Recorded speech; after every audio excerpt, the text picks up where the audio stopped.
right. Check, check, check.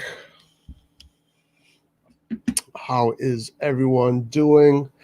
We have some AC Milan news for everybody today. I'm still going solo today. We don't have Ari. We don't have Laert. We don't have Aaron. So right now, I'm still responsible for holding the ship down. But it's okay, guys. We have always AC Milan news. There's always things to talk about. It never ends. The reports never end. And we have some very interesting reports that we're going to go over today. And we'll see what the guys think. We'll see what the Milanisti think. So the first thing I want to go over is this competition. Well, this poll that we're doing with the Rossoneri TV. We are making a Rossoneri TV fan choice. What is up, Saif? How are you doing, my man? How's everything going? We are doing this poll, and we are having you guys decide who the AC Milan Rossoneri TV team is going to be. So far, we got Dida. Dida is the one that was voted the most, and he was competing with he was competing with Donnarumma, Sebastiano Rossi, and Abbiati. Dida won. Now we're on the right back position. Calabria was in that. So it was Calabria, Cafu, Zambrotta, and Tassotti. For anybody who doesn't know, maybe Tassotti goes back to the early 90s. Tassotti won 3 Champions League with AC Milan. Tassotti actually lifted the trophy of 94. So, but Cafu is winning that one. How true, Ibra 3 years ban? Well, we're going to look into this report. We'll see what the report says, but it seems like Ibra is in trouble right now. Everything that you read about Ibra is negative. The media is after him. The media is after Ibra. Cancel culture is after Ibrahimovic. Well, let's hope that it's all just clickbait and rumors. Okay, let's get into some of the reports. The first report we are going to look at is this report here, which I gotta say, it doesn't make me that excited. We've had more exciting news in the past, but let's see what Sport Italia says. And what do you guys think? AC Milan have offered a contract to Inter defender Danilo D'Ambrosio as his current deal is set to expire, a report claims. Why the hell is Milan offering a contract to Danilo D'Ambrosio? We know that his agent was at Milanello or at Casa Milan, and that sparked rumors of Insigne being tied to Milan. But apparently, it looks like it wasn't Insigne. The player in question was Danilo D'Ambrosio, who is, he's a bench player right now at Inter. Why would Milan be going for Danilo D'Ambrosio? It has been well documented that the Milan management met with agent. Oh yeah, this is what I was saying. It has been well documented that the Milan management met with agent Vincenzo Pisacane last Wednesday at Casa Milan. And there have since been a number of rumors regarding what the meeting was about. Correct. People were discussing Insigne, but I don't think that was true. Rai Sport stated that a meeting took place between Maldini, Massara, and Pisacane to discuss a player that Stefano Pioli wants to add to his squad, but not Lorenzo Insigne. Not Lorenzo Insigne. Instead, the player talked about was Danilo D'Ambrosio. What? Why are we going for Danilo D'Ambrosio, who looks set to leave Inter on a free transfer this summer? Okay, so maybe they want to get a free player and just have him there as like the same way they use Krunic. When you have half a team injured, Krunic comes and plays. Is that why? Another thing that I saw that it looks like because of how the Champions League is going to be set up starting next season, and also we have the World Cup coming up. So we have the Euro Cup this summer. Then we have the regular seasons. The Champions League, I hear that it's going to be a little bit different. More teams, more games, and then the World Cup is actually not going to be in the summer. The World Cup is going to be closer to winter, closer to the end of the year. So maybe they just need a big roster. They need a big roster. Yes, Saif, absolutely. Seriously, D'Ambrosio, I thought we left that. Right, exactly. D'Ambrosio, why do we don't need D'Ambrosio. Who looks set to leave Inter? According to reports from Sport Italia, Milan they already have offered a 2-year contract to D'Ambrosio, as his current deal expires on June 30th. The Nerazzurri club, on the other hand, have offered a new 1-year deal, but are not willing to go any further than that. So there you go, guys. Apparently, AC Milan is going for the greatest bench defender in the world, D'Ambrosio. Well, we've definitely had more interesting news and more exciting news than that. But anyway, so that's the first thing I wanted to share. We're going to start light, and then we're going to go with some more interesting reports. What do you guys think that Milan needs D'Ambrosio? I mean, I don't think we need D'Ambrosio. But anyway, that leads me to this new report, which is always tied to the defense. So let's see. Let us see.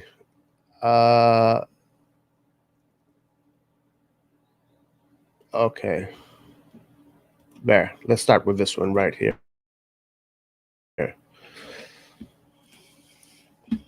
So the defense seems like there's going to be a little bit of work to be done there.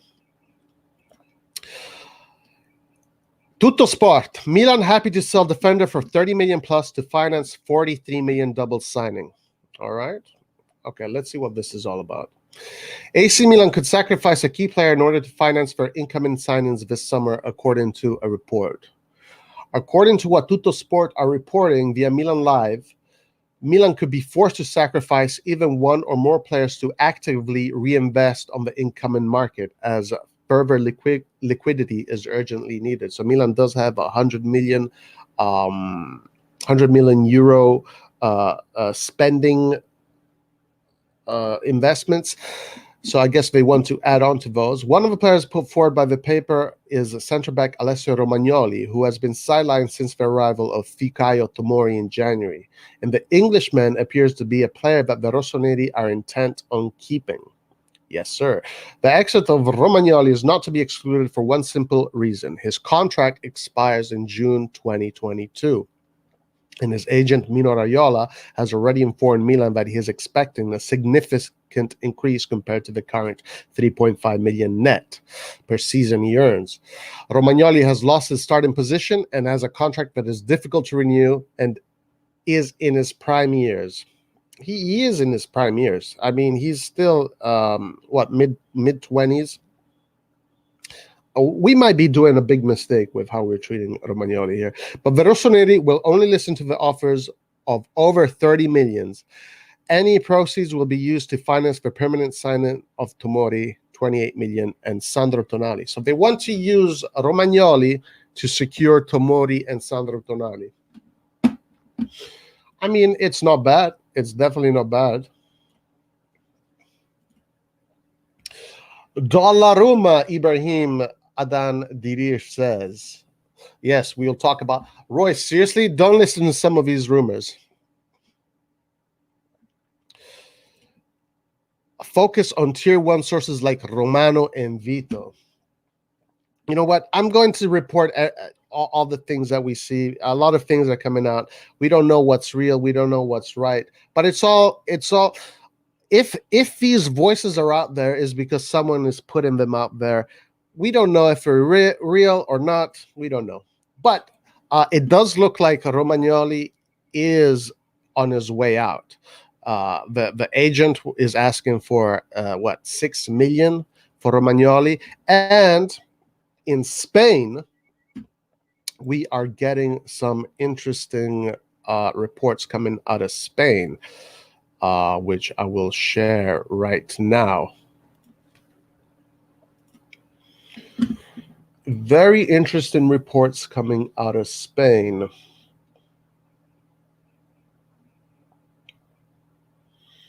Let me get them. Aha. Let's see if you guys believe this one. Manchester United and Barcelona have joined the race for AC Milan captain Alessia Romagnoli amid the defense contractual uncertainty in Italy.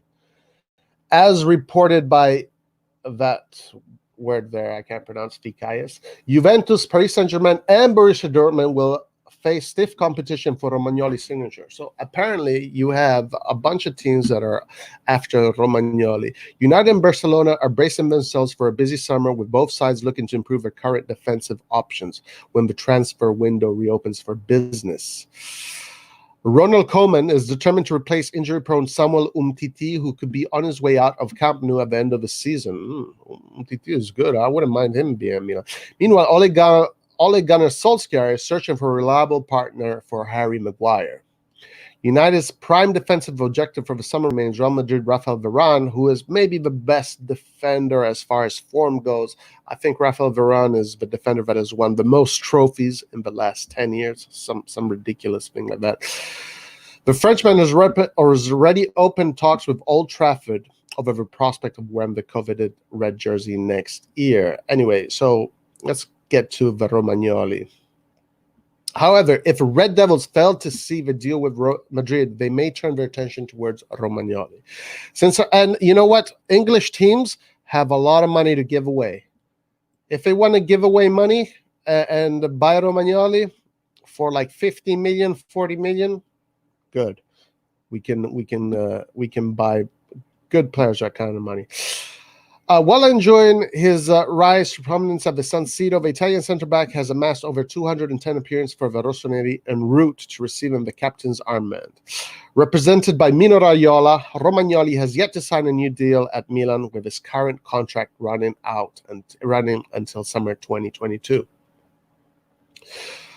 So it is possible that Romagnoli is going to stay one more season and then just do that, have his contract run out. Although the club would like to tie the stalwart down fresh terms, Royal involvement could ruin their plans. Unless a new deal is struck by the end of the season, Milan may well cut ties with Romagnoli in the upcoming transfer window. The resurgent Serie A giants are reportedly ready to accept the offers in the region of 30 million. Not bad at all. Not bad at all. All right, let's keep on going. So it looks like there's movement as far as the defense goes. I am a fan of Romagnoli.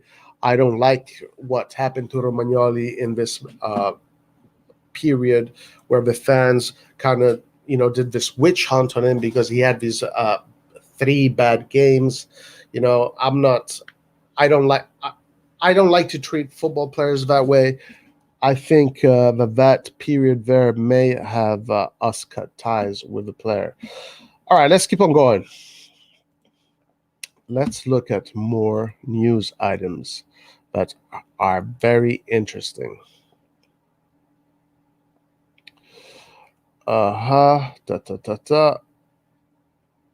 Okay. So let's go to Donnarumma and possible replacements for Donnarumma.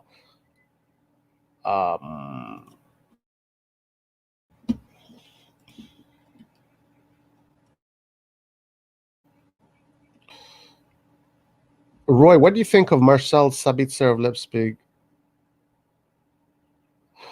for Hakan, only 20? Yeah, this is a player that Milan has been looking at for a while. He is a very technical player, and he can play that number 10 position. I mean, he's an interesting prospect. He's definitely an interesting prospect. I wouldn't be angry if he'd come to Milan. I'd be pretty happy, actually. I did see a report yesterday that Milan is in actually winning the race for Icone. And I know Icone has been a name that we've been talking about here quite a lot. So, you know, it looks like Milan is definitely on the offense as far as getting these players. And this player here is definitely a player that is on Milan's radar. And Saif, I definitely like him. I saw a little bit of his highlights. I saw a little bit of how he plays. He's definitely the kind of player that can develop in Milan and become a true champion. So Donnarumma, who has been linked with Juventus. Guys, I don't know. The Juventus fans for these past few days have been posting, yeah, Donnarumma is coming to Juve. They're all happy. Man, these guys have no idea. Donnarumma is not going to Juventus. That is not going to happen. Raiola is just playing games. That's all it is. It's just Raiola playing his games to work the contract. Donnarumma has no intention of leaving AC Milan. He just wants, to be treated like a top goalkeeper. And people can hate on him or they can't, whatever, it doesn't matter. But let's see what this says. According to reports from Italy, AC Milan may scupper Spurs to sign a potential Hugo Lloris replacement Mike Maignan. Gazzetta Italia make the claim, suggesting that Milan could move from Maignan even if they managed to keep Gianluigi Donnarumma. So I did read that his brother looks like he is leaving. L'Equipe claimed that Spurs are interested in Maignan, who currently plays his football with Lille in France. And Lille is a team right now that is kicking ass in France. Maignan, 25, is said to be on a list of potential replacement for Jose Mourinho. It is believed they value him around 21.5 million. However, Milan's interest may threaten any Spurs' hopes of a deal. It appears the Italian giants want to ensure their goalkeeper ranks are firmly bolstered. Even if Donnarumma stays in place, Maignan, though, may well want to play first-team football. That, of course, could play to Spurs' hands if they do indeed decide to move on from the days of Lloris. So it looks like Milan are going to go for Maignan, even though Donnarumma is staying. Mike Asto, if Romagnoli won't sign, we need to let him go and can't have another Donnarumma. Hakan situation. Bacchiar Tomori Gabbia isn't enough at center back. We'd still need to bring one or two center backs to compete in Serie A and UCL. Yes, Mike Asto, you bring actually a very good point there. In my opinion, my humble opinion, I would like to see Romagnoli stay and Milan have these three options going into next season with the Champions League. Kjaer, Tomori, Romagnoli, rotating those three. I mean, we had, okay, I know the names are big and they don't make any sense right now, but we had moments where we had, a lot of defenders. We had Stam, Nesta, Maldini, Calazza, Costa Curta, all fighting for the defensive that center back, even though some of those players could have played in different positions. But we need defenders. We need good defenders on the bench. We need good defenders. If you want to win in Europe, you need to have good defenders, not only on the pitch, but on the bench. I hope Romagnoli stays. But if he doesn't stay, what are our options? Nothing really excited has come out from any reports. All right, let's move on to the next report.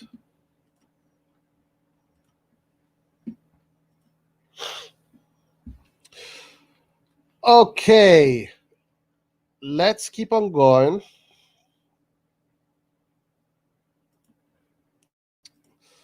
we have this report right here that we were talking about Donnarumma's brother. It appears as though Antonio Donnarumma, who is making, I think, $1 million a season just for being Donnarumma's brother, even though Antonio Donnarumma has never lost a game with AC Milan. It appears as though Antonio Donnarumma's adventure with AC Milan is destined to end after 4 years, according to a report. It would be nice to see Antonio Donnarumma play in another team, actually, and get starting minutes. The Rossoneri must resolve the situation regarding Gigio sooner rather than later, given that his contract is set to expire in under 80 days. Though there is another side issue, as Antonio's deal will also run out on the same date.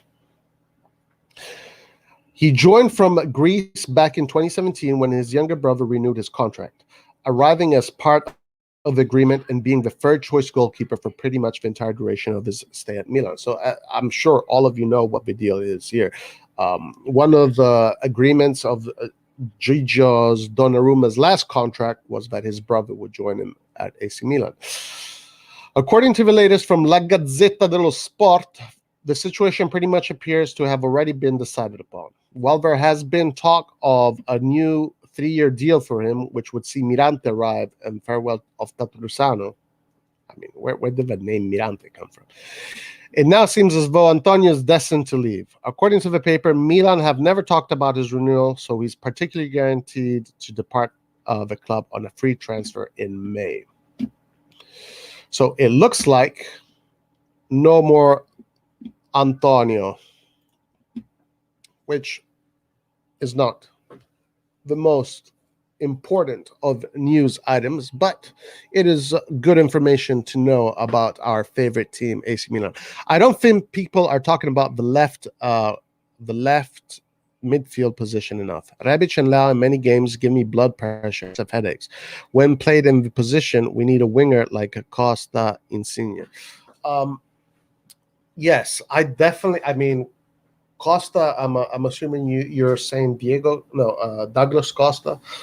I would love to have Douglas Costa at Milan. He was actually linked to Milan a few months back, and he is definitely a very interesting player that can play. He's a super sub. He comes in the last 30 minutes of the game and is usually very, very decisive.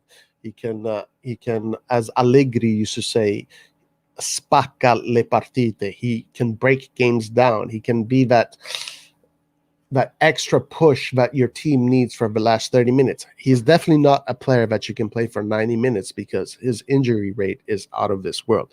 As far as Insigne goes, I would love to have Insigne at Milan. Insigne is a top player, and it's going to be really tough to get him from Napoli. They have a pretty strong hold on him. So, but Insigne would be amazing at left back, at left wing position, for sure. Okay, let's go on to our next news item.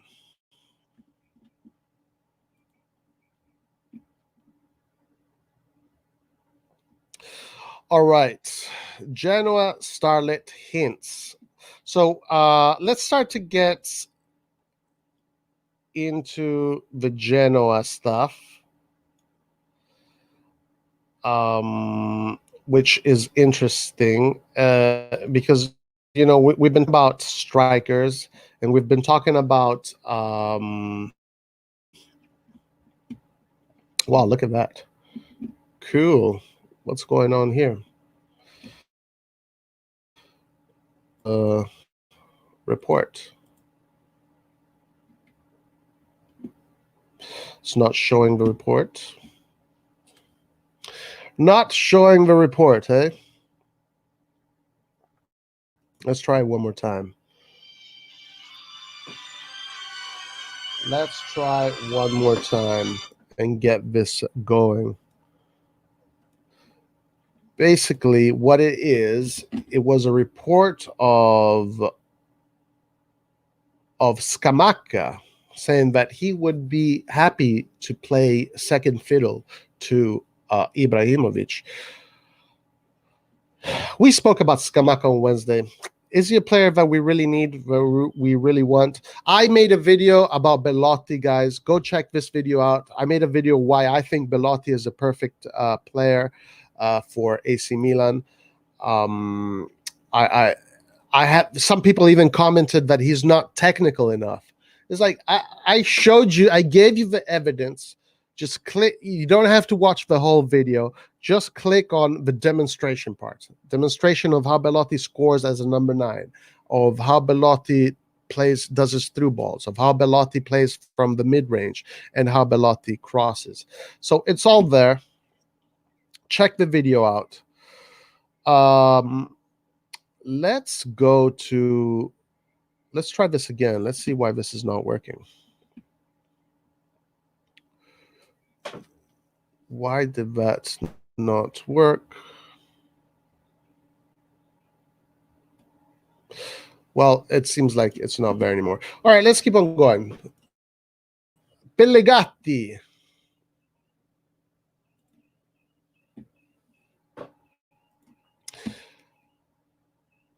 Okay, here we go. AC Milan are targeting 2 reinforcements for the attack this summer, according to well-known journalist Carlo Pellegatti. So if you want a journalist that usually doesn't talk crap, this is the guy.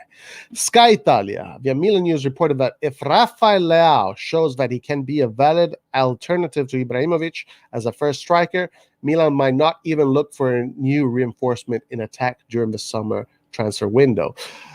That makes me want to shake in terror. No, Rafael Leao is not ready to take the reins of AC Milan. Still a lot to go there. However, if the Portuguese does not convince the Milan management, then they will return to the market, and among the names being considered is Gianluca Scamacca. Meanwhile, a number of different sources have claimed that Paolo Maldini and Ricky Massara are after a new winger for the right flank, with Samu Castillejo possibly to make way. I have said on this channel, Berardi.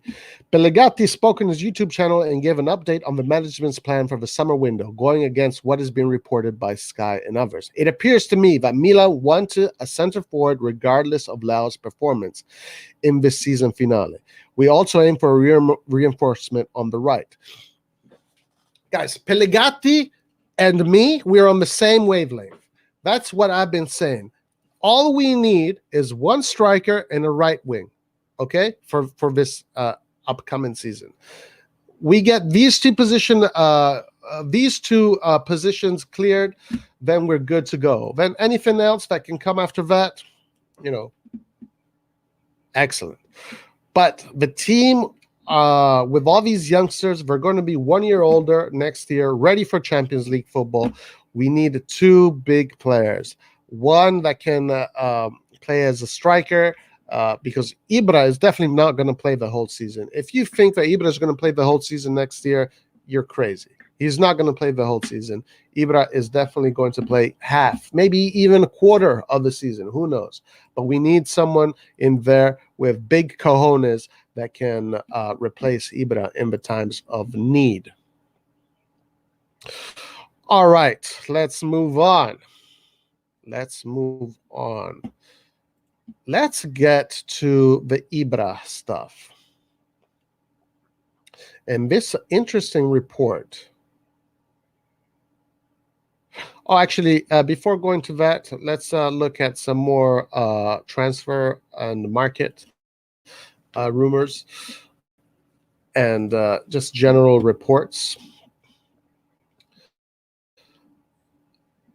Here we go. Agent Mino Raiola is expected to meet with AC Milan management at Casa Milan for a couple of different reasons.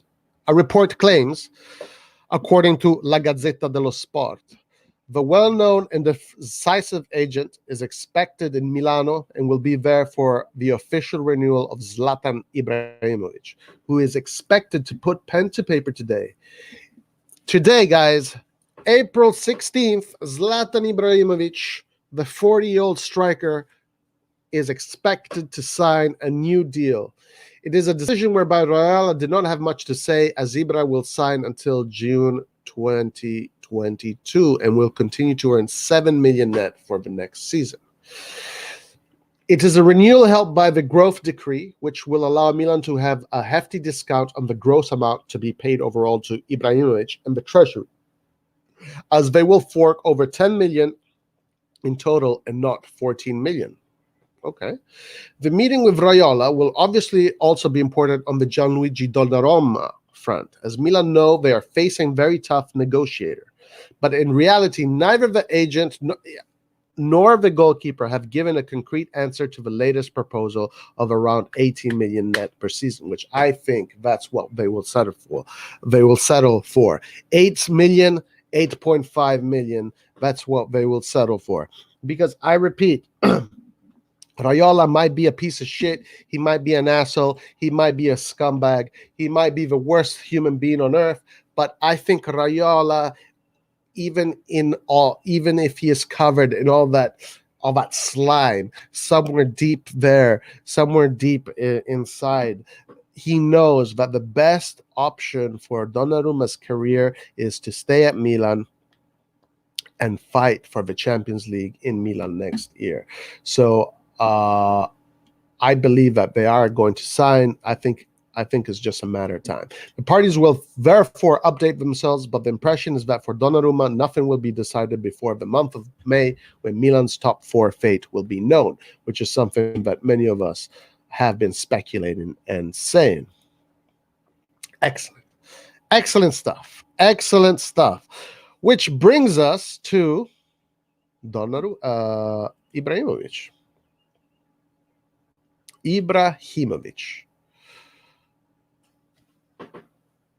All right, so let's read this report. I haven't read it. I just saw the headline. But the headline is pretty salty. It says, Zlatan Ibrahimovic faces 3-year football ban due to betting firm. I mean, that's some real stuff right there. Okay, let's check it out.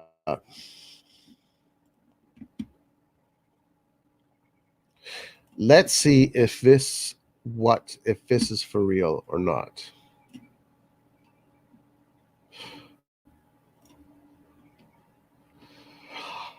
Okay, here we go, guys. Here we go. The news of the day. A report in Sweden has sensationally claimed that Zlatan Ibrahimovic could face a 3-year ban from football due to his partnership with a Malta-based betting company. And Malta is a small island in the Mediterranean under Italy.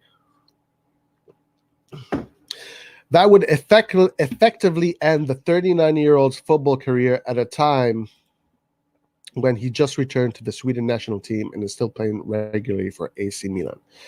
Swedish newspaper Aftonbladet stated that Ibrahimovic's company, unknown AB, owns 10% of the gambling site Bet Hard.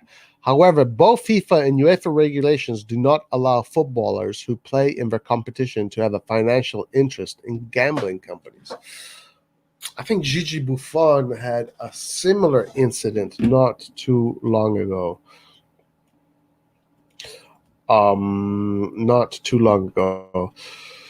Ibra originally, the Aftonbladet reported headline, Zlatan broke FIFA's rules, claims that the Swedish FA has been aware of a problem for 3 years, and this is part of the reason why the forward wasn't called up for the 2018 World Cup. Well, that's the first time I hear about that. Ibra originally retired from international football in 2016 before returning last month. However, he did hint in 2018 that he might consider returning for the World Cup in Russia, but things went quiet before the tournament began. Bet Hard released this tweet. So the cat is out of the box. Ibra is not going to play the World Cup. Oh, this is in 2018. You could question if that is new since he left the national team long ago. But anyway, given the number of media inquiries received, this is not in any way related to his engagement in Bet Hard. So already in 2018, this news was circulating about him being tied with this betting company. As reported in the Daily Mail, Ibrahimovic's company is the 4th largest owner in Bet Hard.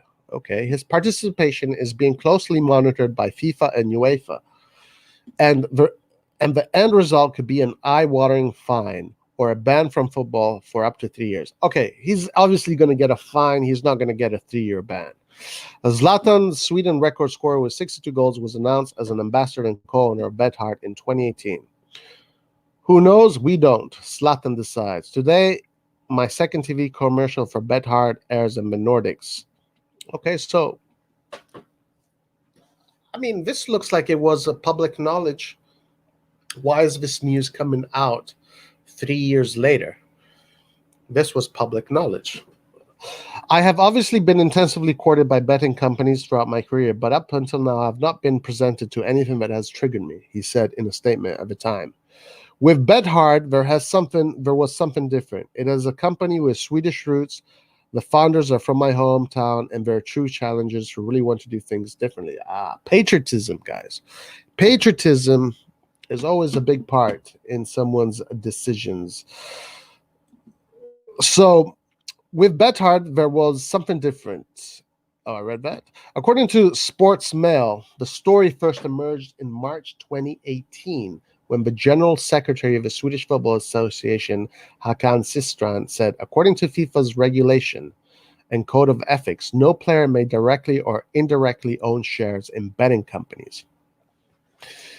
I stick to the facts and can only account for what applies to all nations and players who will participate in the World Cup. Okay, the news has broken just as Ibrahimovic, who has 17 goals in 25 games for AC Milan this season, was set to sign a contract extension to keep him at Serie A.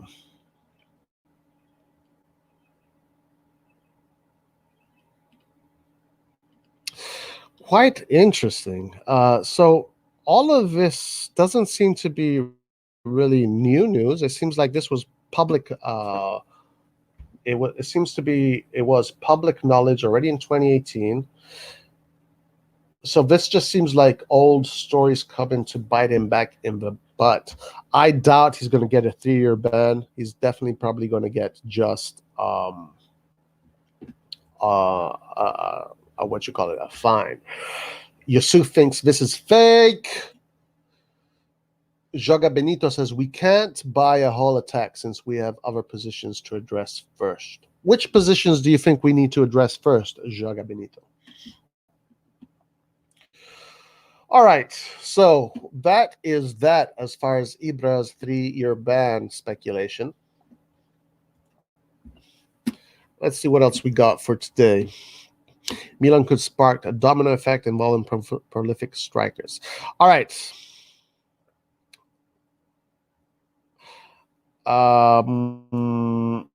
Let's Yusuf. Yes, I did hear that, and I think I have a report about it as well. All right, so let's talk about the strikers a little bit. Guys, again, I made a video about who I think the strikers should be. If you guys have the time, please go check it out. Like, share, subscribe, or dislike if you don't like my opinion. But, check it out, leave a comment. Anything is good. So let's go. Milan are looking for a striker in the market as they won't be able to rely on Zlatan Ibrahimovic forever. The 2021 season could be the Swede's last in his career, and the Rossoneri thus need a solution for the future. As reported by today's edition of La Repubblica, Milan are keeping tabs on Torino striker Andrea Bellotti, as well as Dusan Vlahovic of Fiorentina. By signing the latter, the Rossoneri could spark a domino effect. Should they sell Vlahovic, then Fiorentina will make a move for Bellotti, whose contract with Torino will expire in 2022. As things stand, without the renewal, his price tag is set to 30 million as per the report. That's why Milan are monitoring him as well. Fiorentina might be inclined to cash in on Vlahovic, in other words, knowing that they will be able to sign a replacement at a good price. Having said that, anything can happen in the summer, and Milan's priorities can change as well.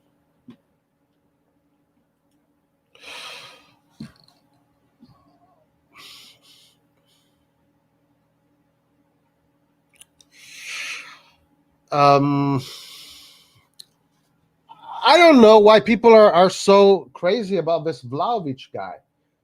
I mean, have you seen how he plays? He runs like a freaking big bird. He runs like he has no control of how he runs. He's just like a tank. That's what he does. He's just a tank that runs through players. His goal scoring is okay. Like he's a good. He can score in the. He's a box. What do you call him? A predator in the box. But he doesn't have his assist game is weak. His crossing game is weak. His IQ on the ball is decent. His filter game from the middle is not good. Is okay. His long range shooting is if have I even seen any goals from him take long range shots? Like, why do we want to go for a player like that? How many times do we need to make the same fucking mistakes every season? Let's go for players that know how to play the beautiful game, because Milan has always won by playing the beautiful game. We need to get Belotti, and I made a video and I show and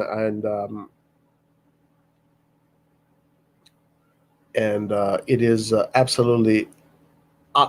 I cannot believe that people are actually doubting Belotti's abilities. Youssef Shinkar, appreciate you posting content, by the way. Keep hustling, bro. Hey, thank you, Youssef. Thank you very much. Thank you very much for participating in the Rossoneri TV channel.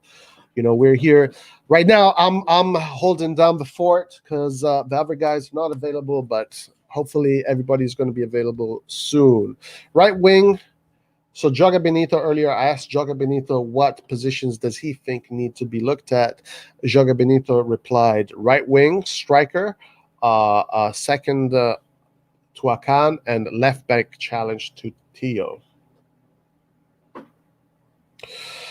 Right wing, definitely, for sure. For sure. We need a big player on the right. For sure. Striker, for sure. We need another striker, big striker. Hakan, you know, there have been a bunch of players that we've spoken that could replace or could be second to Hakan. But we do have Brahim Diaz, who we think Brahim Diaz is destined to be a top player. He's just in his growing phase. So maybe next year his stock might go up. Other players that we've spoken about are Pessina. Then there's the player from Leipzig who is very interesting. There are a bunch of attacking midfielders that could Dybala, maybe. I've heard. Okay, well, let me ask for anybody here that is watching here. So one of the rumors that came out with this whole Donnarumma going to Juventus thing is that there might be a possible trade, Donnarumma for Dybala.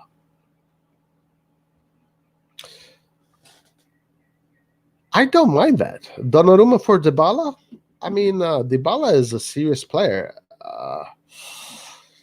Well, is Dybala really an attacking midfielder, though? Dybala is more like a second striker. Yeah. I think Dybala with Milan could resolve a lot of our issues, because we looked at some stats. Milan is not scoring enough goals,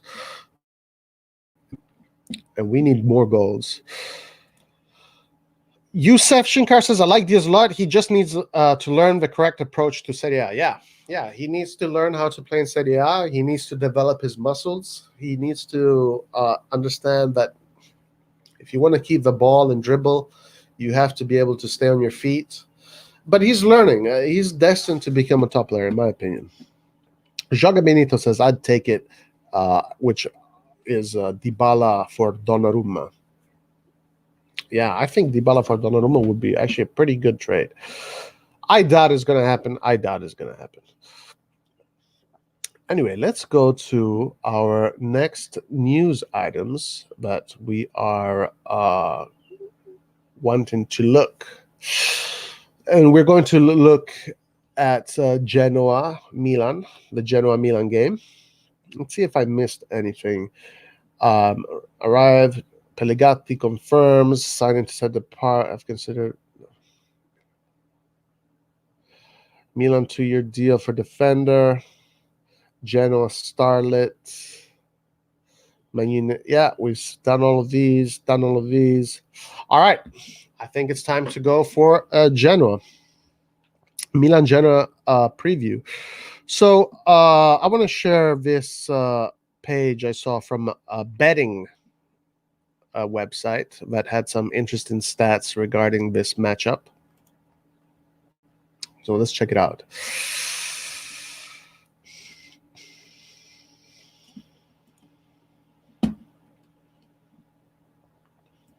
Okay.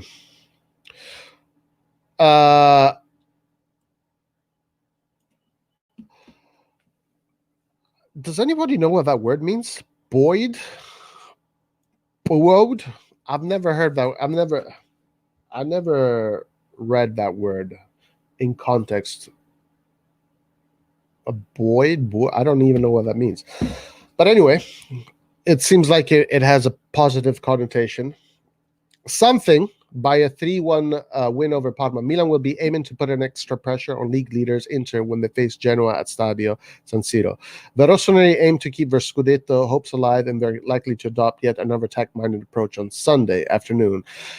Sweden veteran Zlatan Ibrahimovic is banned, so he gets a ban, and Davide Calabria is out too. But Davide Calabria was actually in training, and he's starting already to get back on his feet, and it looks like Calabria is going to be back in the starting lineup much sooner rather than later. So good news as far as Genoa goes for us. They're missing a bunch of players. Our team is pretty much all there. The Rossoblù, on the other hand, failed to impress in a 3-1 loss to Juventus, and seeing that they're stuck in the middle of the standings, we believe that there's a big value in betting on Stefano Pioli's troop. So the betting odds are saying that Milan is probably going to win. Crescito is sidelined through suspension. Zappacosta and Pellegrini. Pellegrini, very interesting player. Very interesting player. Missed the game with injuries. Germany defender Sibora is a major doubt, and he will be assessed ahead of the knockoff in Ibrahimovic's absence. Leao should lead the line for the host. These are the last matches. So the last match was a 2-2 tie. Then the match before, Genoa won. So I guess a win for us is overdue. Then before that, in 2019, Milan got the win. Another win. In 2018, the Milan won.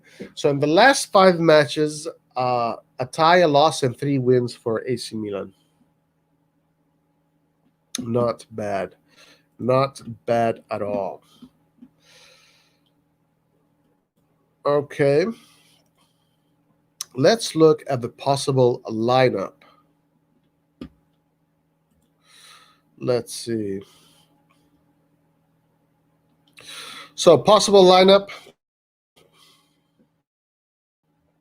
This is what I think the lineup is going to be.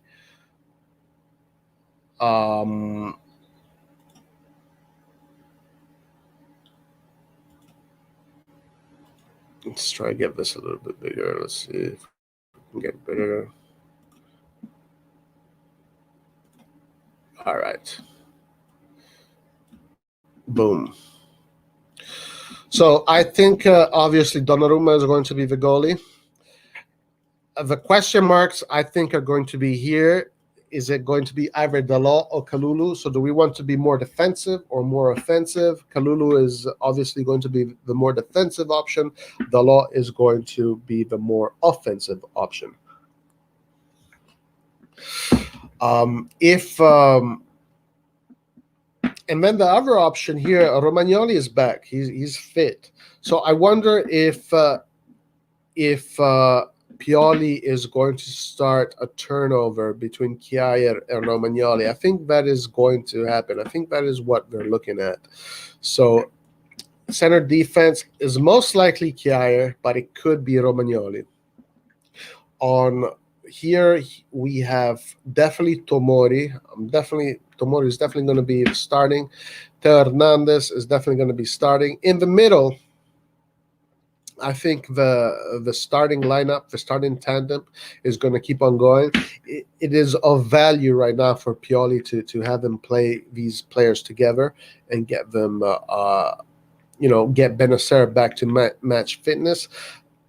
Going back to the Parma game, Benacer looked really good actually in that first half. Milan dominated that first half. And then all the shit came after Ibrahimovic got his red card. But I think the right decision would be to put Benacer right there and keep on going with his match fitness. Then Çalhanoğlu is most likely going to be the number 10. He is most likely going to be the number 10. I don't see anybody else starting in front of him. Right now, Milan is only playing once a week. So when you play once a week, this is when you stop thinking about turnovers and you focus on your match, on your starting 11 team, and you just want to get them to get rhythm and playing time together. Now, this is where I disagree, but the reports look like Leao is going to be playing as the center forward since Ibrahimovic is not there. But I do think that I would rather have the formation look like this, but it doesn't seem that's what's going to happen according to reports. And then here, Salamakers has definitely won the race whole season against Castillejo. So it looks like this is what the formation is going to be. Skillard. We need to put Romagnoli in close storage to teach Ricardo a lesson. Well, Romagnoli might actually display his slowness already against Genoa. So to be seen. To be seen. My prediction is that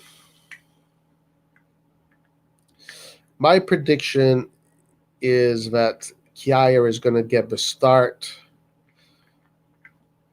and I would like to see Dalot instead of Kalulu. I would like to see Dalot instead of Kalulu because I want this wing here needs to be more dangerous. And Salamakers and Kalulu bring a lot of defensive options there and very solid in this area. But I would like to see Dalot play with Kalulu and do those nice overlaps and cross that ball in for Leao, who's probably going to screw it up anyway. So it is what it is. Anyway, that's what the formation might look like. Let's look at what the guys have been working on.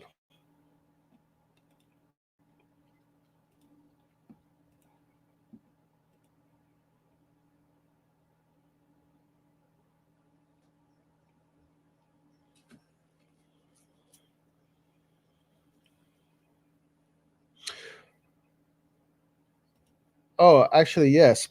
Skillard, you bring up something very interesting. Mandzukic did a brave thing. We need to put it in each player's contracts to withhold salaries for bullshit performances. All right.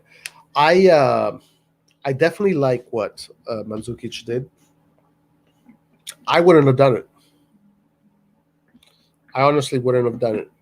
But good for him for doing that. I guess there is a sense of responsibility that he feels. He feels like he's not. I mean, he's getting paid to lie down on on Milan Lab. He's getting paid for nothing. So he he sacrifices March salary. By the way, I have my Forza Milan scarf. Forza Milan, Forza Milan, Forza Milan. I remember Redondo. I don't know if you guys remember back then. Redondo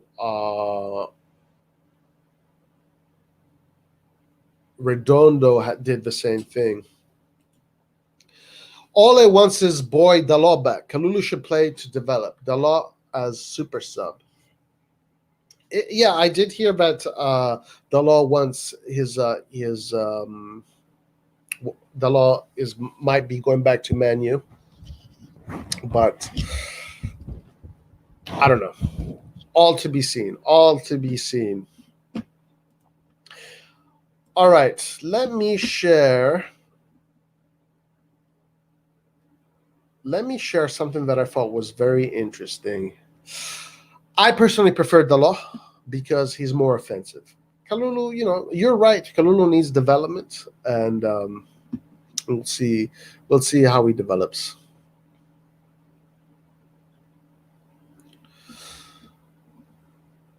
Let's go to the training reports. Let's do a little bit of training reports.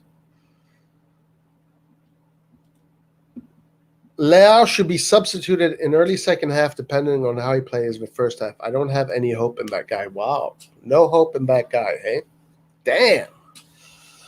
Well, I was reading an earlier report that Leao, we're going to look whether or not Leao is going to become, an important player for the team. And if he doesn't, they might start to look elsewhere. Also, there is another report of Everton looking to spend 50 million for Leao. We looked at this the other day. So, yes, I am expecting Leao to start and then get Mandzukic in for the last 25 or 30 minutes, something like that. All right, let's see what the boys been training. The team returned to training at Milanello this morning after being given a day off by Stefano Pioli. The group met for breakfast before heading out for the session, which was focused on prepping for the Genoa game Sunday. Paolo Maldini and Frederic Massara were present at San Siro to help out in the session. At San Siro? What? They did the training at the San Siro? Interesting. Anyway, as usual, the group activated their muscles in the gym before heading out onto the pitch with the warm-up, continued with various technical drills, which preceded the tactical portion of training. So today they prepared the game. They prepared the tactics of the game. Today was a crucial training for the players because usually it's the tactical preparation that is really the key aspect. So one thing that Milan has been working on, which we saw in different training reports, they've been working on fast play in small spaces. So possession, they think Milan is playing too slow. They want to speed up the way they get out of pressure and into offensive and create offensive opportunities. So let's see what the players are looking like. Again, if I'm the coach of a team and my players come with all these earrings on their ears, I'm like, take them off or 50 laps. Chala, Mattia Gabbia,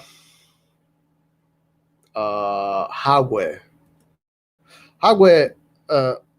the super sub Hague, getting some pretty good numbers coming from the bench. This player is he was the youngster. I can't remember his name. He's a fullback. Just came recently. Slow Magnoli, as Skillard likes to call him. Slow Magnoli. Slow Magnoli back in action. I agree, bro. Mandzukic in for second half or Rebic up front with Hague and left. I wouldn't mind that. Rebic up front with Hague and left wing. I like that. That's good. Great. He should go. For 50 million? Leao for 50 million? Man, that'd be nice. Maldini's at training so often we should keep him on the bench just in case. But way at his age, I'm sure he's still faster than Romagnoli. I mean, I sometimes in like amateur, Sunday leagues, you come across these players that are like in their 50s or late 40s that used to be in their 20s and 30s, like athletes, and they're still kicking ass. They're still running faster than a lot of the 20-year-olds. They're still, obviously, the 20-year-olds aren't athletes, but they're still kicking ass. Jaga Benito says, do you think Pirlo is the right guy for the job, but lacks the players Conte and Pirlo have? Honestly, I don't think Pioli is the right guy for the job. Okay, I'll say right here. I think Pioli is a good coach for a team that is, trying to make it between the sixth place and the third place. Already coming in second for Pioli is a big deal. I mean, you can't really argue what his success, but if we look back at the coaches that had great careers with AC Milan, at the stage, if you compare their path, Pioli is really behind at his stage in his career, because we're comparing him to Sacchi, Capello, and Ancelotti. These are the three coaches that won the Champions League for AC Milan in the last 30 years. Before that was Nereo Rocco. I don't think Pioli is that caliber of the coach. What I was thinking about this, and I was thinking about, who is a perfect coach for AC Milan? Who can really bring the coach? Who can bring the level of coaching up a notch?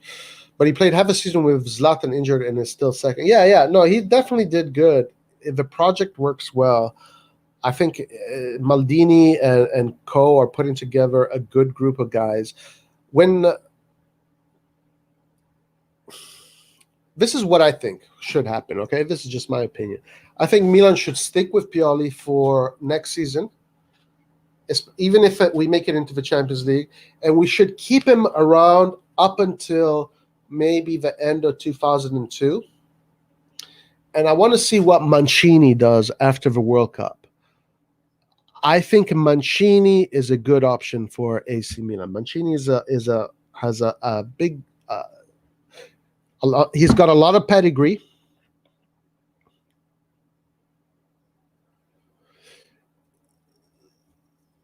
Yeah, you bring a good point here. Sacchi, Capello, and Ancelotti have players like Gullit, Bambassi, Shevchenko, Maldini. Yeah, it is true. It is true. I didn't like what he did against Manchester United. I thought Solskjaer outsmarted him. My thing is, like, I don't mind Pioli. I would like to see him stay a little bit longer at AC Milan. I think he deserves to stay another season and maybe play the Champions League. He deserves, if he makes it into the Champions League, he deserves to play the Champions League. But I would wait until Mancini, because Mancini is going to, the World Cup is done December of 2022. The World Cup is done. So I'm pretty sure Mancini in the summer of 2003 is going to be looking for a squad. I don't mind keeping Pioli up until then. Then in 2003, the summer, if Pioli hasn't achieved major success in the Champions League, I'd go for Roberto Mancini, who plays the kind of football that we like. We need Mourinho to piss off Conte. Mourinho.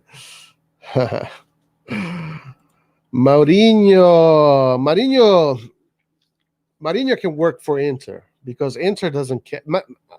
Inter, they don't care how they play. They play like shit. They don't care. They're happy. For us, Mourinho, man, I remember when Allegri came. That season, Allegri won the Scudetto. That Milan was unrecognizable. I was like, man, this is not Milan. Like, I knew that Milan would have never done anything in Europe. Mourinho would definitely bring his style to Milan, and I think that the fans would reject him.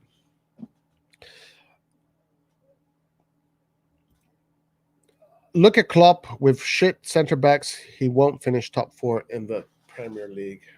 No, yeah, you definitely need the players, but you also need the right kind of coach.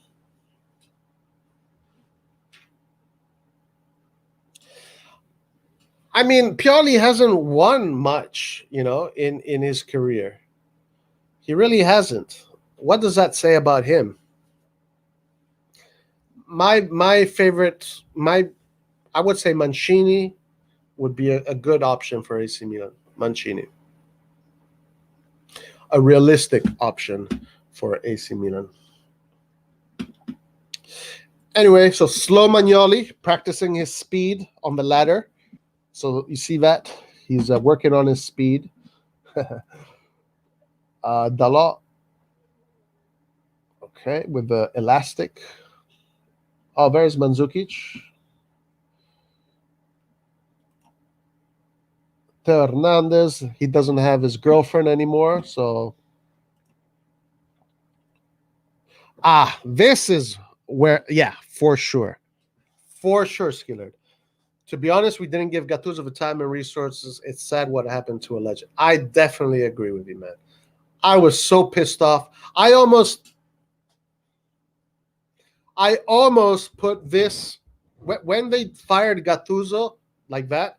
I almost put this scarf in the closet and said I'm not going to look at you for a long time. I was so angry because that was the first time in many years that I saw a spark.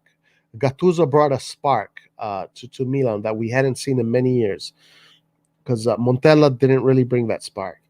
Mihailovic didn't bring that spark. Leonardo didn't, even though Leonardo did decent in the Champions League, that team there under Berlusconi was no good. Allegri, I think Allegri didn't even bring a spark to Milan. His style of football was complete crap, even though we won the Scudetto. Then who else? What other coaches did we have? We had a bunch of coaches that they just never gave me any impression that these coaches were going to be anything special. I thought Seedorf had something interesting, but couldn't. I thought Gattuso was like, yes, we have a real coach. We have a guy that can transmit to the players that grinta, that fighting spirit, and it was refreshing to see. And he didn't make the Champions League for 1 point. Right, for 1 point, he didn't make that Champions League. And when they fired him, I was like, man, I hated Maldini for firing him and for whoever fired them. And then they brought in Gianpaolo. What? Are you crazy? Gianpaolo? I think the reason why they did that is because I'm not sure, but I can only speculate, is because Maldini seems to be the kind of guy that wants to work with people that are easy to talk to, people that are not super emotional, people that are not, super hype. Maldini is very calm, cool, collected type. If you listen to his interviews, he's just a very, very down-to-earth person. He doesn't let emotions get the best of him. He's very, very professional, very, very just calm, cool, and collected. And Gattuso is the total opposite. So I think Maldini wanted a coach that he could have conversations with. So he got the most docile coach of the Serie A, which was Gianpaolo, which was an absolute failure. Gianpaolo was everybody, even someone that never seen a football match in their life, knew that Gianpaolo was the wrong decision. And then when Pioli came in, I thought that was an upgrade from Gianpaolo, but I didn't think Pioli would have done so well. So usually I get my predictions correct, but sometimes I don't. And Pioli was definitely a big surprise to me. I thought Pioli was going to be another kind of like Gianpaolo kind of coach. I was still resenting the Gattuso thing, and but I was definitely wrong, because Gianpaolo, Pioli so far has been kicking ass. I just think that we need someone that can bring the level up a little bit, someone that can really, someone that has the ability to outsmart big coaches. Pioli right now, as far as the coaches he is facing in the Serie A, I mean, does he really have that much competition aside Conte?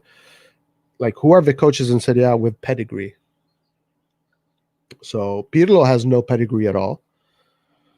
Pioli has a little bit of pedigree, a Coppa Italia here and there. Conte has a shitload of pedigree as far as leagues go.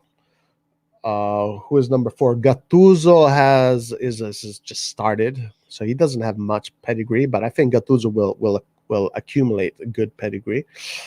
Gasperini also, like, what has he won? Wow, he can make Gasperini play good with Atalanta, but what has he won? Pedigree and making your team play well are two different things. Inzaghi, Coppa Italia. Then who's next? Fonseca. What is it? I'm not really sure what his pedigree looks like, but I don't think it's that exceptional. So right now, the only coach with exceptional pedigree in Italy is Conte, and that helps Pioli. But what if in Italy you had Ancelotti, Conte, Allegri, whatever coaches like Mourinho, Klopp, or Mancini, coaches with pedigree? Would Pioli be up there second? We can only speculate. Ancelotti with Everton is 8th. If he had City, they'd still win PL. Ancelotti with Everton is 8th, huh? Yeah, for sure. If Ancelotti had Man City, why wouldn't he win? Yeah, definitely. Coaches that can take us to the next level, other than Guardiola, Klopp, or Mourinho. Yeah, I mean Guardiola, Klopp, those kind of coaches are maybe not the next coach. It depends. It depends on how well Milan does in the Champions League and how much value they can amass. Yeah, I think Mancini can be a decent option. Gasperini with Atalanta. I would say Ranieri, Frank de Boer, Boss, Mancini, yes. With all respect, Pioli's one-trick pony this whole season, and he has been figured out since 2021. I do see the limitations in Pioli's game. I see it. I don't see him. Well, I saw it particularly against Manchester United, where he got outsmarted. And that kind of gave me some things to worry about.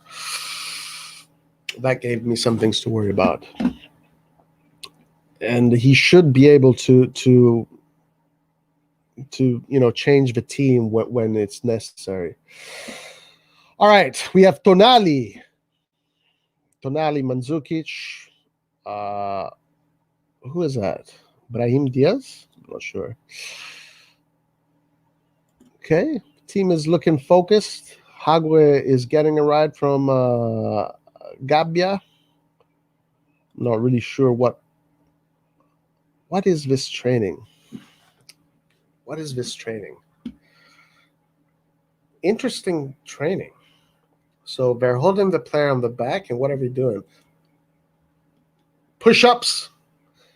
Lea, get those push-ups in. We got Tomori, Castillejo, Dalot. This guy, can't remember his name.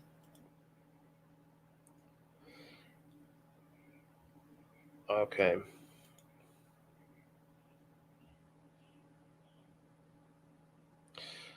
They're all smiling, happy to be training with each other.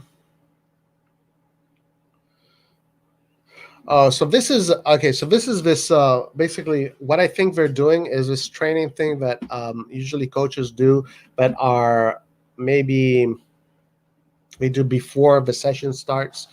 Basically, you get the whole group all together, and then you say, you have 5 seconds to get to 5 players to go around one of these dummies here and join hands. So, and then the players that can't make any of those groups, they get eliminated. So I think that's the training. That's a training that we do with children. I've never done this training with adults. I've actually seen these kind of trainings with adults, to be honest. I have seen them. Dalot. The mood seems to be good. These guys seem like they're having a good time. What the? What are these guys? What are they doing? What are they doing? Uh, Pioli has one way to play the game. That is high press. I think if Pioli got Kevin De Bruyne, and a talent like Haaland, Mbappe, he'd easily win. Man, if Joga Benito, if Pioli had those two players, we could win the Champions League. Even I mean, if you have those kind of players. Milan Genoa 2-0. That is what the betting companies are saying. Yes, sir. Guys, we can't depend on any expensive players. Our medical team will keep them out of the game. Fact. Yes. What's going on with the medics there? Zidane before Real Madrid was a nobody as a coach. He inherited the best squad in the world. Yes, that is true. Zidane, honestly, he's won 4 Champions Leagues, I think. Is it 4 or 3? He definitely inherited a great team, and that has helped him out. But there must be some skill there. There must be some talent in there, because it's not easy to win the Champions League so many times in a row. I mean, it's not like his team was so much better than the other teams, But definitely, for sure, having such a great team and such a great club with so much strength facilitates. I don't understand Zidane's style of play. It almost feels like Zidane is just telling the players, hey, you play here, you play there, you play there, you play there, and then go on the field and do whatever you need to do. He doesn't give me the impression of being a super tactical genius kind of player, coach. He gives me the impression of being a coach that just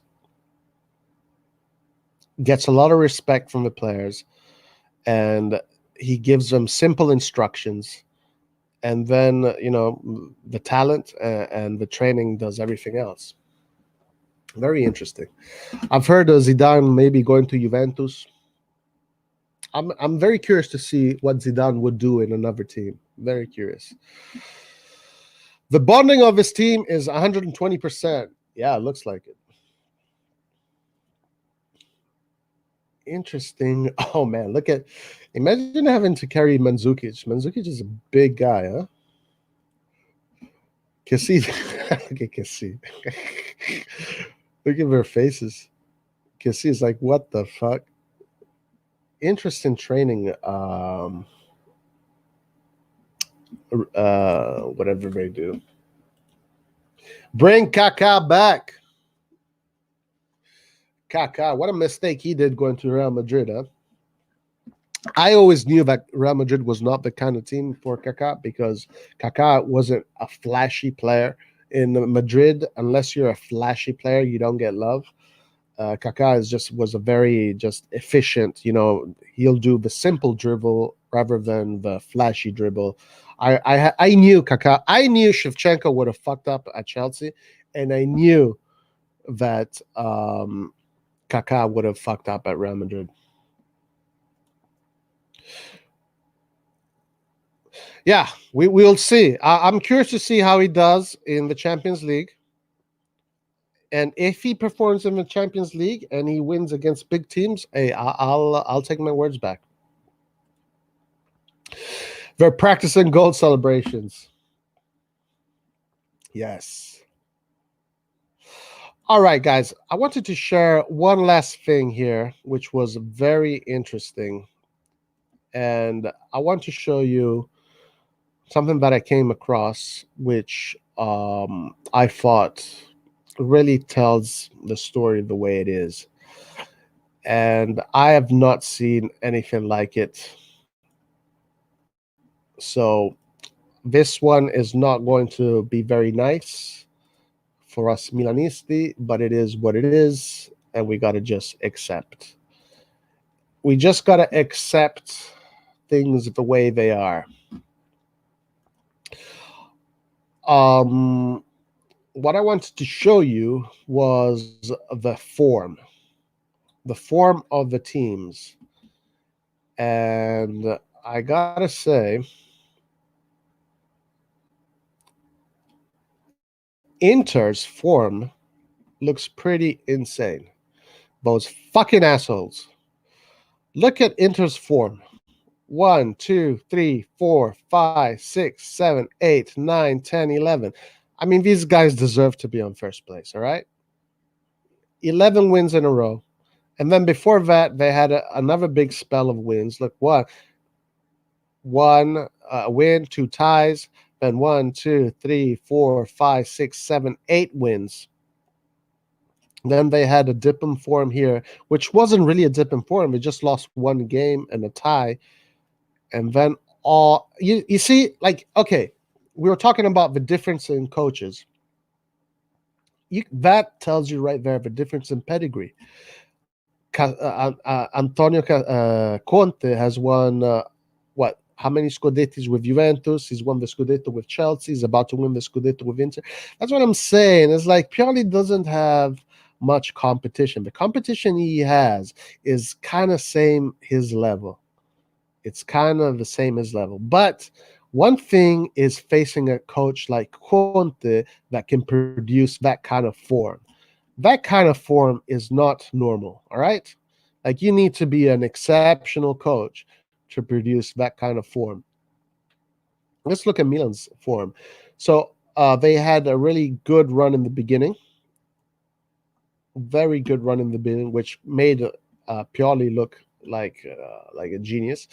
So we had 1, 2, 3, 4 wins, a tie, win, tie, 3 wins, 2 ties, 3 wins. And then at day 16, that's when hell started to open up. We lost our game there. I can't remember who we lost against. Then 2 wins, a loss, 2 wins, 2 losses in a row. Win, tie, win. Look at our recent form and compare that to Inter's form. This is why they're first. This is why they're first and we're not. Let's look at Andrea Pirlo. He started pretty well. Andrea Pirlo is actually not doing too bad. He just has a lot of ties. If he could have made all those ties into wins, he'd be doing really good. But the form Inter is in is just it's done, guys. Let's just call it a day. It's done. We're not catching back up. We're not gonna catch him. It's not gonna happen. It's not gonna happen. Since that voodoo shit, their form has been good. Milan needs to hire a voodoo priest of our own. Yes, maybe that's what it is. We need some voodoo magic in there. We drew and lost to 1 goal against Manjuma Krunic in the Yeah, true. But I think that the Pogba substitution caught Milan off guard. Putting Pogba in that wing there, and then Pogba scoring in the first minutes as Milan were settling. Pioli should have had countermeasures for that. He should have either anticipated or he should have known what to do. But they got caught, and Pogba scored in a position in which a winger would score in. That, to me, look, I've said this before. So if I'm a coach and I put in a player in the second half in a position which is not normally is his position, and then that player scores a goal, a decisive winning goal in the first 5 minutes, like, as a coach, I'm high-fiving myself. So and if I'm the other coach, I'm like, fuck. I got caught.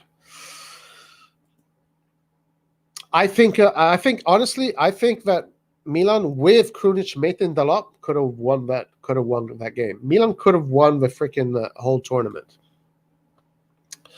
Anyway, don't compare us to Inter because, to be honest, it's not realistic to try and catch it. Well, I have never really compared Milan to Inter. I've always been pretty realistic. Even when Milan was first and was winning all those games, I'm pretty realistic when it comes down to how teams work and the investments they make. Juventus and Inter should be both above us as far as roster and investments. These are two teams that were built to compete in the Champions League, while we are a team built to make it in the top four. So I never really believed that we were going to win the Scudetto. I thought it was pretty awesome that we were first, but I knew Inter would have, or Juve would have crept up eventually. I don't care about the Scudetto, guys. I won the Champions League. Next season, when Milan builds a team for the Champions League and our players are going to be 1 year older, I think Milan is obligated to try and win the Scudetto. From next season onwards, Milan should compete for the Scudetto. And if we don't win the Scudetto, then that's half of a failure. This year, if we don't win the Scudetto, it's not a failure. We're overachieving, some might say. But if we win, if we make it in the top four, we definitely we achieved our goals. Next year, one of our goals is definitely going to be Scudetto, for sure.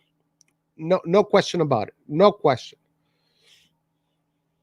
We should be doing anything to remain second. Top four is a goal. Yes, that's it. That's 100% Kido. We need an Inter player to complain to UEFA about unpaid wages, then automatic points deduction. Thank me later. Interesting. What is the chance that Milan doesn't make it to the Champions League? What is the chance that Milan doesn't make it to the Champions League? Let's actually look at that, Ali. I'm gonna look at that in a second. We're gonna look at the fixtures. Conte finished fourth against Shakhtar. Yeah, Conte in Champions League and in Europe is a disaster. Like, he sucks. He is awful. He's always been awful. He always loses against shitty teams. I don't know what's wrong. Conte is good at leagues. His league form is excellent. But when it comes to the competitions, some people say it's because of his style of play. Maybe it is because he tries to control his players too much. Like, let's look at Real Madrid. I don't think Zidane has that much control over what the players do on the pitch. I mean, I think there is obviously a degree of that, but I think you need to, in competitions like the Champions League, but that are decisive matches, and you need those moments of magic, and those moments of magic happen when you allow your players to be free, when you give them the freedom to create magic. And maybe that's one of the reasons, right? I don't know. But I do think that if Conte, with the form that he is displaying now, with this current form that he has, if we bring it back to the past, I think that Conte would probably not finish fourth. But still, his performance in the Champions League is just complete shit. Going back to you, Ali, let's analyze this. What is the chance that Milan doesn't make it to the Champions League? Let's look at this. Let's look at the fixtures, the upcoming fixtures that Milan has. So one of the things that we can say in favor of Milan making it into the Champions League is that the team right now is pretty much fit for the most part. We don't have many players missing.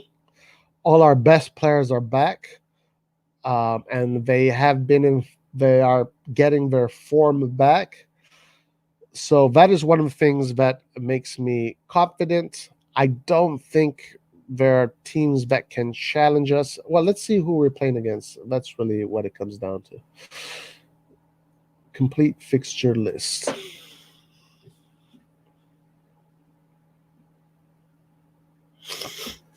Okay. Wow. What is this? What in the name of heaven is this? Yeah, let's go to the AC Milan website instead. How about that? Let's go to the Milan website and see what games we have left.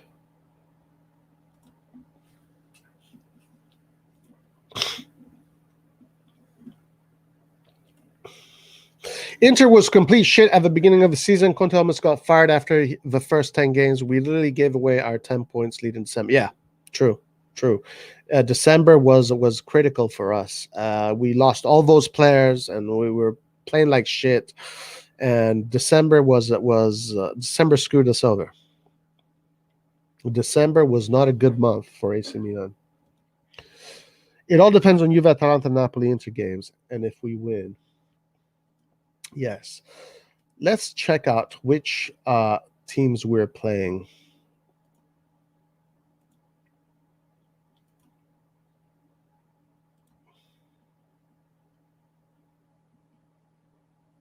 Okay, here we go.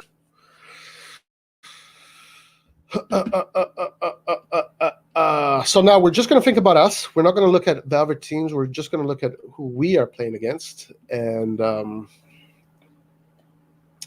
right, so Milan Genoa. You want to say Milan is going to win this game. Milan has most of its team, aside Ibrahimovic and Calabria, ready to go. Genoa has a bunch of injuries. Genoa's form is not good at all. It's not too different from ours, to be honest with you. But their goal ratio is minus 17, so they concede more goals than they score. So that's going for us. Milan Sassuolo is going to be a tough game. Sassuolo is always a tough opponent. Sassuolo has always given us nightmares. But Sassuolo is actually in Serie A the second team with the most possession. So this is a team that can hold the ball. Ibrahimovic is going to be back for this game. That's going to be a key game. This is going to be a key game. Then 26th of April, Lazio Milan. That's going to be two difficult games in a row. You know, we got to get results in these games. Lazio is not having a great season overall. Our away form is extraordinary. Out of 15 games, we won 13 games out of a home. In our own home, out of 15 games, we won only 6. Then in May is going to be the most decisive.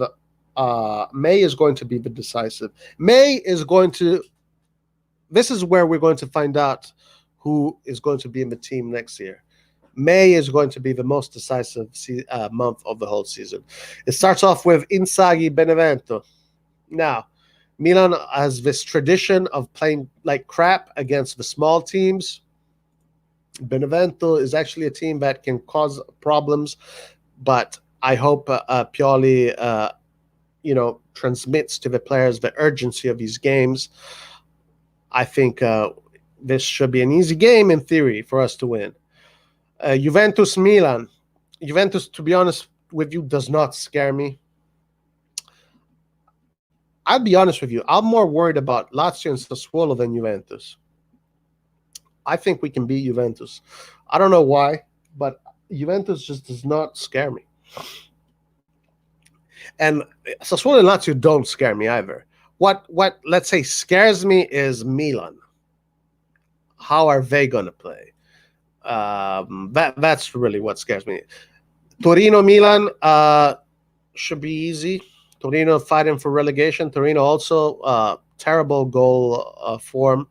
Milan Cagliari should be easy. Last game of the season, Atalanta Milan. Tough match. Hopefully we get our revenge. So out of these 8 games, 1, 2, 3, 4, 5, 6, 7, 8, that is 20. What is that? 20. That is 24 points available. Out of 24 points, how many points are we going to get out of 24? I've heard that we just need to get 12 points, and we have the 4th spot secured. So we got to win out of these 8 games. We got to at least win 4. I think it's possible. I think it's doable. I think it is definitely doable. So Ali, What is the chance that Milan doesn't make it to the Champions League? I think it is 30% chance, 25% chance Milan doesn't make it, and 75% chance Milan makes it.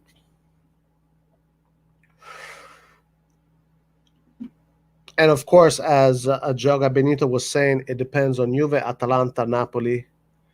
Depends on what they want. So as far as this particular, what the best scenario for this particular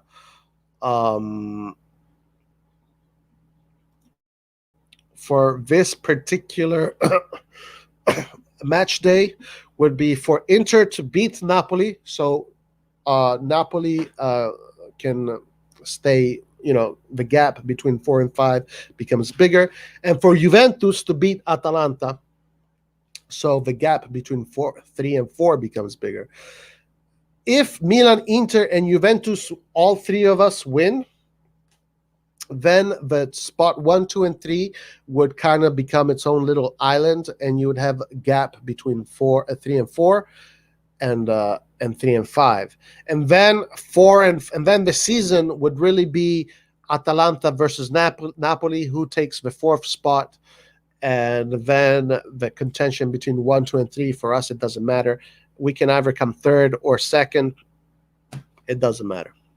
Obviously, it'd be nice if we get silver, but that honestly does not matter that much. Let's just look at some of the next. Let's look at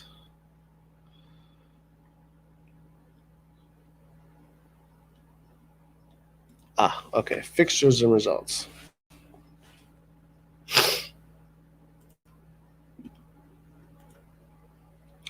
All right, share screen. Here it is.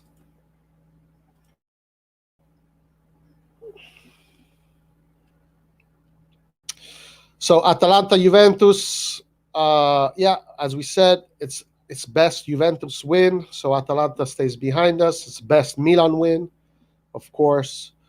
We don't care about any other games. Napoli Inter, it's best Inter wins.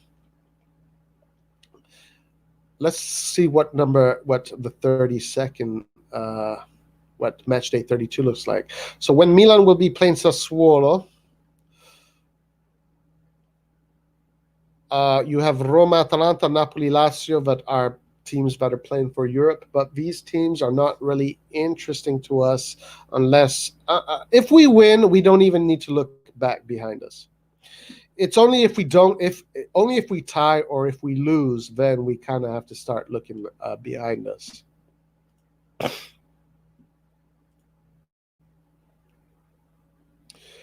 Match day 33. Match day 33, we are the only, it's only going to be Lazio versus Milan, teams that are playing for Europe. So match day 33, Atalanta is playing Bologna. That should be easy for them. Fiorentina Juventus should be easy for them. Napoli should be easy for Napoli. Inter will probably win the league by then. Even though we're playing against Verona. Verona is not an easy team to play against.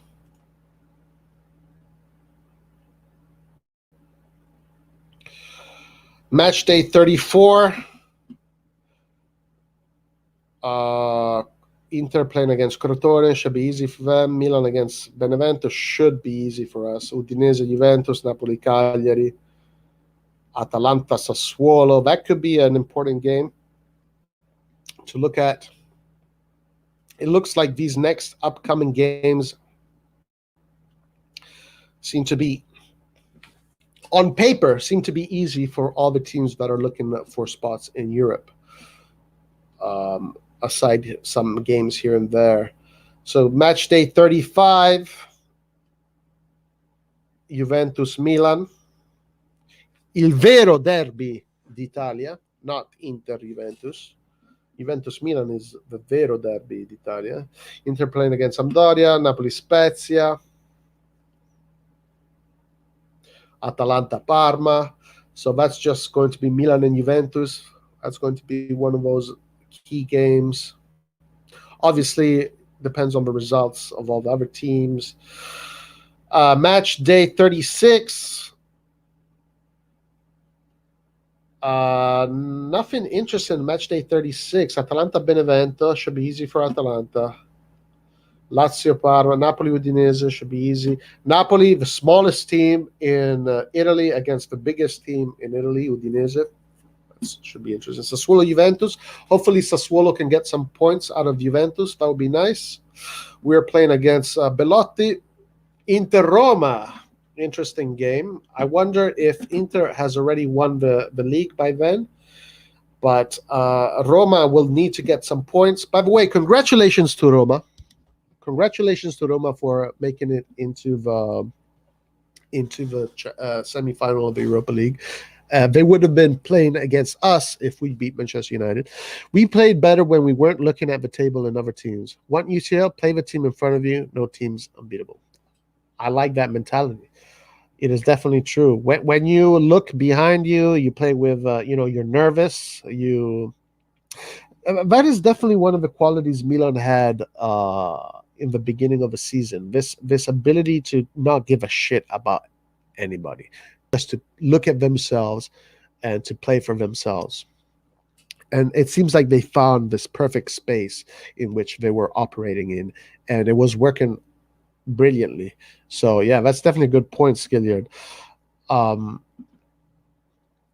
We should not look at what's happening behind us. We should just, if we just win games, we don't need to look at what's happening behind us.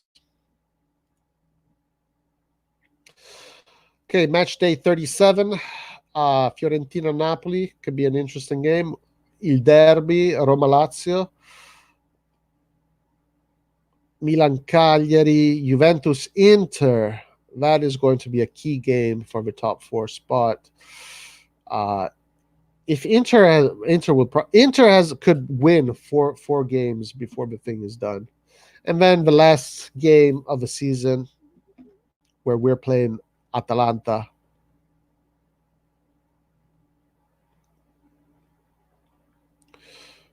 Come on, go, click.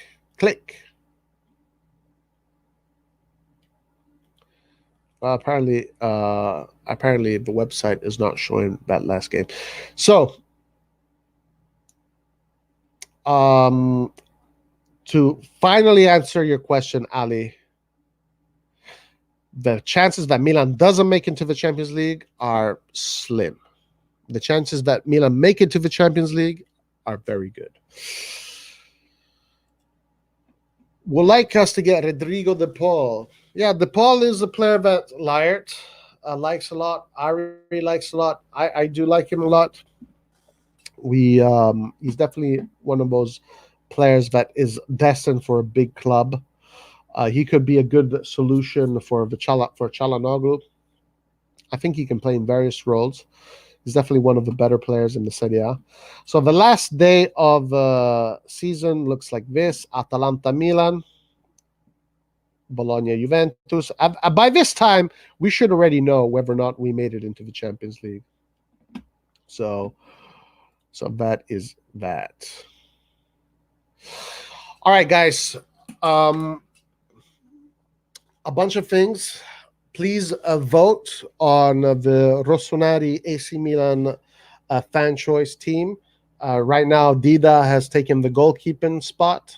Dida is the goalkeeper of the Rossoneri AC Milan team.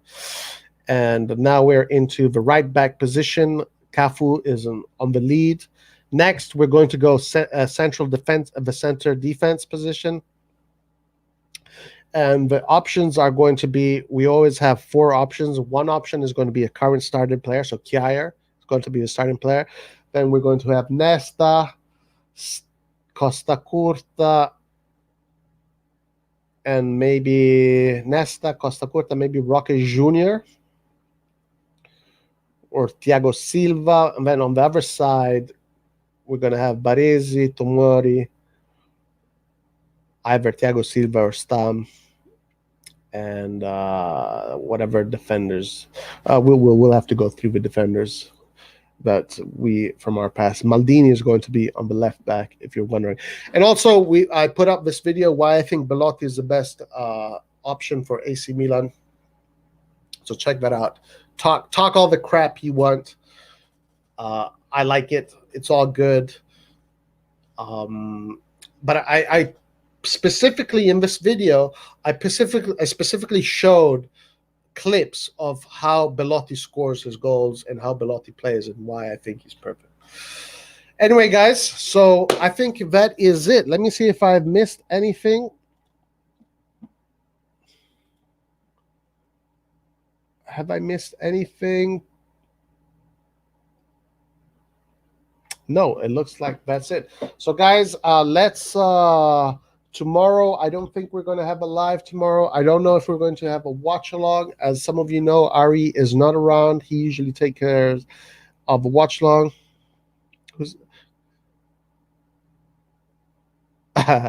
Milan Butch. Yes, actually, that was the first. That was the first report I had for today. And that was an absolute disgusting report. Let me show you again. It was absolutely disgusting. It's like, why are we even looking at this? Right over there. Milan offered 2-year deal to enter the defensive and earners win to match. Milan Butch, absolute disaster. Absolute disaster. Why are we going for D'Ambrosio? I have no clue. Joel, what's up? What are your predictions for the UL semifinals? Arsenal versus Villarreal, Manchester versus Roma. I think Arsenal is going to win against Villarreal, and I hope Roma beats Manchester United. But I saw a little bit of the game yesterday. Ajax. Roma did not play football. They just stood there watching the other team play football. So if Roma wants to get something out of Manchester United, I mean, this is what I'm saying. It's like Roma made it to the semifinal without playing football. Milan was playing beautiful football, played beautiful football against Man U because of one error, tactical error they did there with Pogba. We are out, and Roma playing that ugly, disgusting type of football they played against Ajax last night. Anyway, so I think the final is going to be Arsenal-Roma. All right, that's my prediction. Arsenal-Roma is my prediction. Yeah, and they scored a lucky goal. Just disgusting performance by Roma. Absolutely disgusting. And even if he didn't score, they would have went through, but still. Absolutely disgusting. No bueno. All right, guys. So I'm going to call it a day for today. Thank you for everybody that joined us here. Much love from for all Milanisti around the world. And we shall see you on Sunday for sure for a post-match, Genoa post-match. So where I am in on the globe, the game is at 3:30 a.m. here. So I don't think I will participate in the watch along, or maybe I will. We'll see. Other than that, guys, have a beautiful day. Arrivederci. Till the next one.